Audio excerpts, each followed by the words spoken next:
বর্ষাকালে দুপুরে যদি এইরকম গরম গরম খিচুড়ি হয় দারুণ জমে যাবে। আজকে আমি সম্পূর্ণ নিরামিষ একটা খিচুড়ি বানিয়ে দেখাবো। এইভাবে বানালে খেতে ভীষণই ভালো হয়। এই খিচুড়ি শুধু শুধুই খাওয়া হয়ে যায়, এর সঙ্গে অন্য কিছুর প্রয়োজন পড়ে না।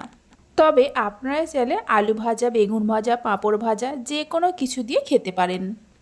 তাহলে চলুন কথা না বাড়িয়ে রেসিপিটা দেখে নেওয়া যাক। নমস্কার বন্ধুরা, রূপাস কিচেনে সবাইকে স্বাগতম।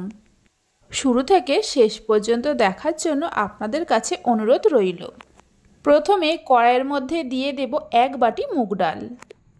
মিডিয়াম ফ্লেমে ডালটাকে হালকা করে ভেজে নেব।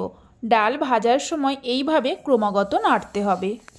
আপনারা চাইলে ডাল না ভেজেও খিচুড়ি বানাতে পারেন, তবে ডাল একটু ভেজে নিয়ে খিচুড়ি বানালে স্বাদটা বেশি ভালো হয়। দেখুন ডাল হালকা করে ভেজে নেওয়া হয়ে গেছে, ডালের কালারটাও চেঞ্জ হয়ে গেছে আর ডালের থেকে একটা সুন্দর গন্ধ বেরোতে শুরু করেছে।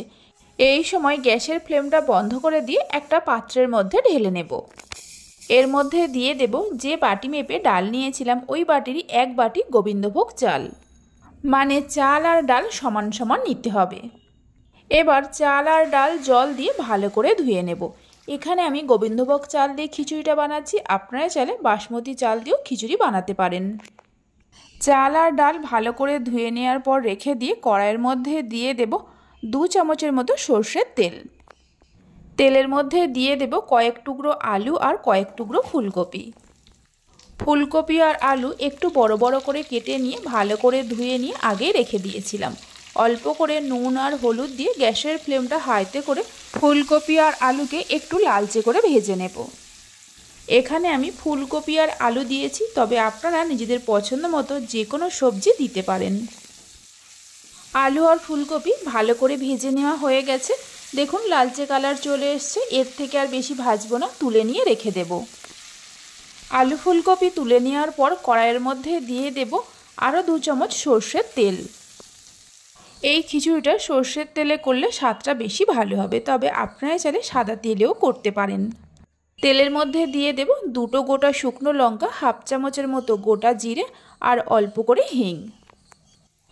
মিডিয়াম ফ্লেমে ফোড়নটাকে 10-12 সেকেন্ডের মতো ভেজে নেব, মানে ফোড়নের সুন্দর গন্ধ আসা পর্যন্ত।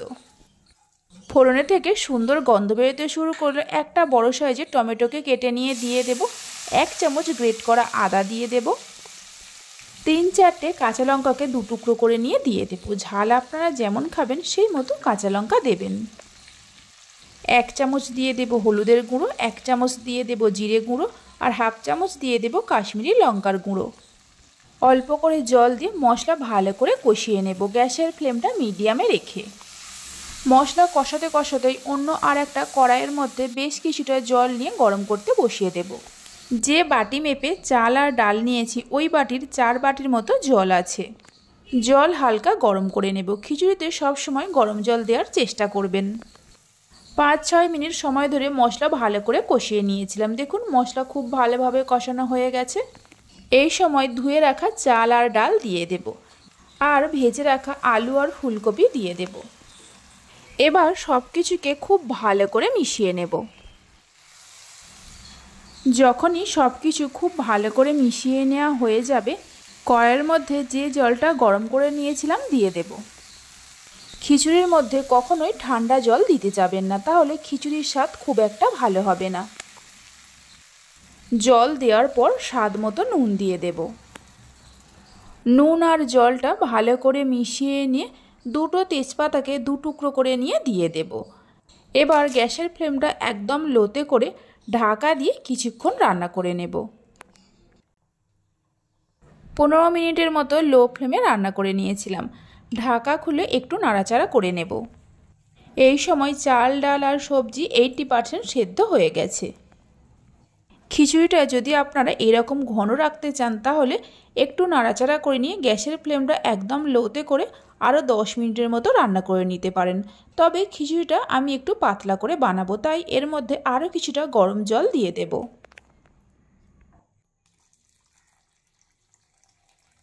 জলটা দেওয়ার পর মিশিয়ে নিয়ে গ্যাসের ফ্লেমটা একদম লোতে করে ঢাকা দিয়ে আরও কিছুক্ষণ সময় ধরে রান্না করে নেব। খিচুড়িটা হতে থাক, ততক্ষণে অন্যদিকে একটা প্যানের মধ্যে 1 চামচ ঘি দিয়ে দেব। ঘি গরম হলে এর মধ্যে দিয়ে দেব ছানা। হাফ লিটার দুধের ভিনিগার দিয়ে ছানা কাটিয়ে নিয়ে ছানা থেকে ভালো করে জল ঝরিয়ে নিয়ে রেখে দিয়েছিলাম। ঘিয়ের সঙ্গে ছানাটাকে মিনিট 3-4 সময় ধরে ভেজে নেব। এখানে আমি ছানা দিয়েছি, আপনারা চাইলে পনিরকে ছোট ছোট করে কেটে নিয়ে ভেজে নিয়েও দিতে পারেন। তবে আমার মতো করে এইভাবে একদিন ছানা দিয়ে খিচুড়িটা বানিয়ে দেখুন, খেতে অসম্ভব ভালো লাগে। বাড়িতে বানালে খেয়ে কেমন লাগলো অবশ্যই আমাকে কমেন্ট করে জানাবেন। ছানা ভেজে নেওয়া হয়ে গেছে, গ্যাসের ফ্লেমটা বন্ধ করে দেব। লো ফ্লেমে 10 থেকে 15 মিনিট সময় ধরে রান্না করে নিয়েছি। দেখুন সব কিছু খুব সুন্দরভাবে সেদ্ধ হয়ে গেছে।